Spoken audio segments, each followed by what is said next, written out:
Eu sou o Rick, do Mão do Terror, e hoje você vai aprender que algumas maldições nascem do ódio.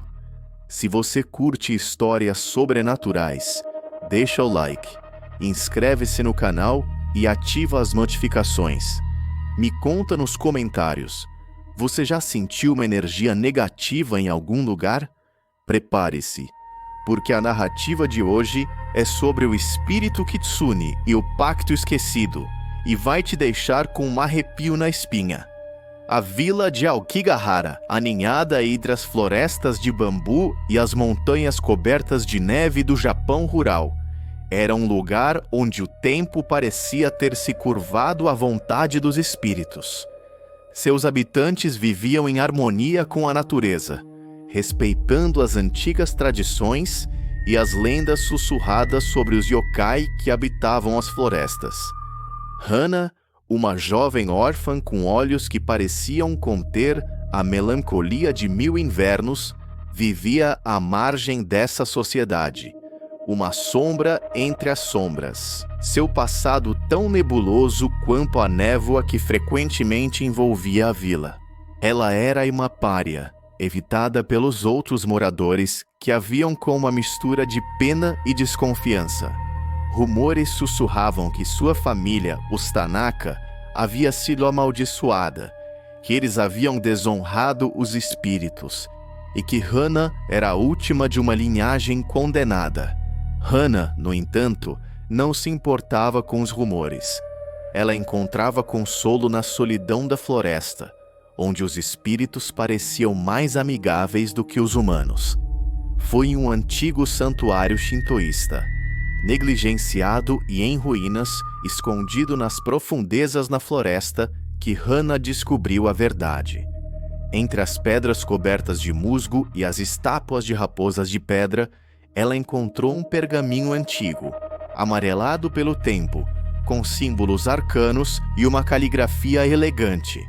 Era um pacto entre sua família, os Tanaka, e um espírito Kitsune, uma raposa mística com habilidades sobrenaturais. O pacto prometia proteção e prosperidade à família Tanaka em troca de oferendas e respeito. Mas o pergaminho estava rasgado, as palavras desbotadas e a última oferenda, uma tigela de arroz seco e um copo de saquê azedo, parecia ter sido esquecida há muito tempo. Hana sentiu um arrepio. Ela percebeu que sua família havia quebrado o pacto e que o Kitsune furioso buscava vingança. Sensei Hiroshi, o monge local, um homem idoso e sábio, com olhos que pareciam ter visto a própria história do Japão, notou a mudança em Hana. Ela estava mais pálida, seus olhos mais brilhantes e havia uma intensidade febril em seu olhar. Ele havia estudado as lendas dos Kitsunes, os espíritos que podiam ser tanto benevolentes quanto malevolentes, e ele sabia que um pacto quebrado com o Kitsune era uma coisa perigosa. Hana-chan, ele disse, sua voz suave como o farfalhar de folhas de outono. Alguns pactos são melhor deixados em paz. Alguns espíritos são melhor não serem despertados. Hana, no entanto, estava cega para os avisos. Ela via apenas a promessa de uma conexão, de uma família, de um propósito que ela nunca havia tido. O Kitsune começou a se manifestar, não como uma figura física, mas como uma presença, uma energia que parecia vibrar no ar. Hana começou a ter visões. Ela se via correndo pela floresta, sua forma se transformando em uma raposa de 9 caudas, seus olhos brilhando com uma luz dourada. Ela ouvia sussurros em sua mente, promessas de poder, de proteção, de uma família que a aceitaria. O Kitsune a estava seduzindo, manipulando sua realidade, suas emoções. Os moradores da vila começaram a sentir a influência do Kitsune. Pequenas desavenças se transformaram em brigas, desconfianças em acusações. A colheita falhou, os animais adoeceram, e uma névoa densa e persistente cobriu a vila, isolando-os do mundo. O Kitsune estava manipulando a realidade, as emoções das pessoas, para restaurar o equilíbrio ou punir os que o desonraram. Hana, em meio ao caos, começou a ter pesadelos. Sonhos vívidos onde ela era o Kitsune, sua forma se contorcendo, seus olhos brilhando com uma luz maligna. Ela via os moradores da vila, seus rostos contorcidos em agonia, enquanto ela os punia por sua traição. Ela sentia a fúria do Kitsune, a dor do pacto quebrado, a sede de vingança. Sensei Hiroshi, por sua vez, sentia a presença do Kitsune se tornando mais forte, mais opressiva. Ele percebeu que o Kitsune não estava apenas punindo os outros. Ele estava se preparando para uma manifestação em massa, uma colheita de almas. A quebra do pacto havia criado um banquete para o Kitsune, e ele estava pronto para se alimentar. Ele se lembrou de uma lenda antiga sobre como banir um Kitsune. Era preciso restaurar o pacto, oferecer um sacrifício, não de vida, mas de fé. Era preciso mostrar que a fé e o respeito ainda existiam, que a humanidade ainda era digna da proteção do Kitsune. Mas o ritual exigia coragem e a disposição de enfrentar a própria morte. Naquela noite, enquanto a névoa cobria a vila e os sussurros do Kitsune preenchiam o ar, Hana foi para o santuário em ruínas.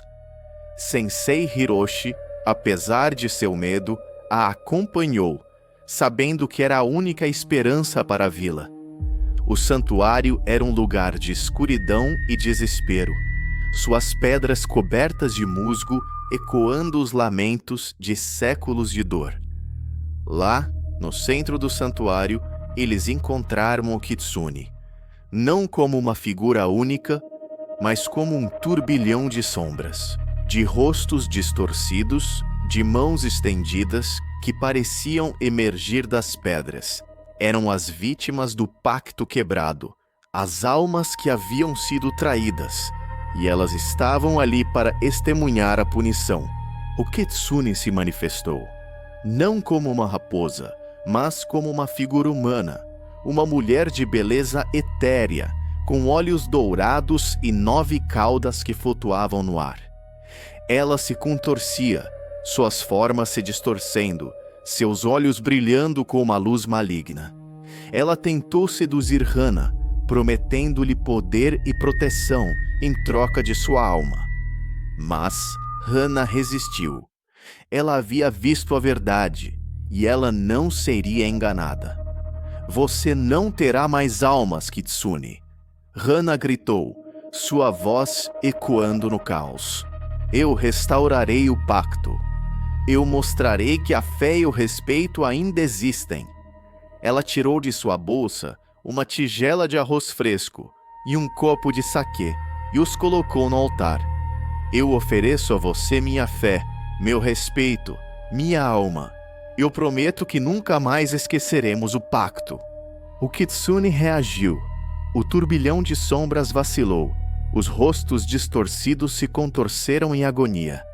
A energia negativa que o alimentava começou a se dissipar, substituída por uma luz fraca, uma energia positiva que emanava da promessa de Hana. O Kitsune uivou, um som de fúria e de desespero, enquanto as sombras recuavam, se desintegrando no ar.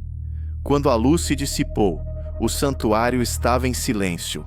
A névoa havia se levantado e as estrelas brilhavam no céu. O Kitsune havia desaparecido, ou pelo menos recuado. O pacto havia sido restaurado e o equilíbrio havia sido restabelecido. Hana e Sensei Hiroshi deixaram o santuário, exaustos, mas vitoriosos. Eles haviam enfrentado o inexplicável, e isso os havia mudado. Hana, a órfã, havia encontrado uma nova família, uma nova conexão com o mundo. Sensei Hiroshi, o monge, havia encontrado uma nova fé na humanidade, na capacidade de fazer e cumprir promessas. A vila de Aokigahara começou a mudar. A névoa se dissipou, o sol brilhou e as colheitas voltaram a florescer. Os moradores, embora ainda temessem o Kitsune, o respeitavam, sabendo que ele guardava segredos que a humanidade não deveria perturbar. Hana permaneceu na vila, não mais como uma pária, mas como uma guardiã do pacto, uma defensora da fé. Ela havia encontrado sua paixão, não na busca por uma família, mas na capacidade de criá-la, de reescrever o destino. Sensei Hiroshi continuou a contar suas histórias, mas agora com um novo brilho nos olhos. Ele havia visto a verdade, e ele sabia que a fé, a coragem e a capacidade de lutar contra a escuridão eram as maiores armas contra o inexplicável. Ele havia aprendido que as lendas são vivas e que a esperança, por mais frágil que seja, pode quebrar as correntes do passado. E assim a lenda do espírito Kitsune e o Pacto Esquecido se tornou um conto de advertência e de redenção. Um lembrete de que as promessas, quando quebradas, podem ter consequências terríveis, e que a busca pela fé, por mais perigosa que seja, pode nos libertar. E que mesmo quando o Kitsune sussurra em nossos ouvidos, a força da fé e do respeito pode nos guiar de volta para a luz, salvando-nos de sermos engolidos pela escuridão, que se alimenta da traição e do desespero. E que às vezes o maior pacto é aquele que fazemos com nós mesmos, para que o espírito Kitsune nunca mais encontre um banquete em nossos corações. Se essa história arrepiou sua espinha e te deixou olhando para os cantos escuros do quarto, não esqueça de deixar aquele like sinistro para alimentar o algoritmo do terror. Inscreva-se no canal e ative o sino das notificações para ser o primeiro a receber nossas histórias macabras toda semana. Afinal, a próxima pode ser ainda mais perturbadora. Conta nos comentários se você já viveu algo paranormal ou qual história te assustou mais. Adoro ler relatos reais de vocês. E se você tem aquele amigo corajoso que adora um susto, compartilhe esse vídeo com ele. Ou com aquele que merece passar a noite em claro. A playlist de histórias sobrenaturais está na descrição para quem não consegue parar de ouvir. Nos vemos na próxima.